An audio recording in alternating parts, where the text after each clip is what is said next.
با سلام خدمت همه دوستداران عزیز و همراهان همیشگی بنده. دوستان، یه خواهش از همه شما دارم. میخوام که واقعا والا غیرتن فیلم های یوتیوبی که ما در صفحه ما میذاریم واقعا با این زحمت زیادی کشیده شده و از جمله ادیت، از جمله نمیدونم ویدیو برای، از جمله فیلم برداری و اینا.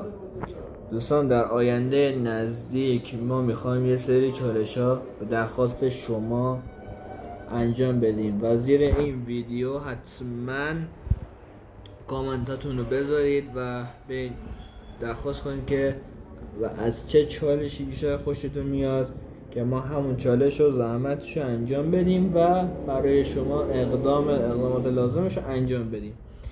و از شما حتما میخوام ویدیوها رو به سطح بالا برسونید. ما هرچی از این ویدیو در بیاد، از همین ویدیوها در بیاد سمت پروژه های سنگین تر بعدی میکنیم و برای شما بهتر محتوا تولید میکنیم، چون الان ما جمع دستمون فعلا در این کانال بومگردیه، ولی چالش های مختلف هم میذاریم و حتما کانال رو ساب کنید و به دوستانتون هم معرفی کنید.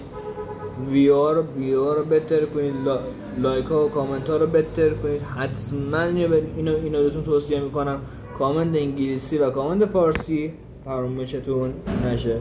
دوستتون دارم. ارادتمند، یا علی مدد.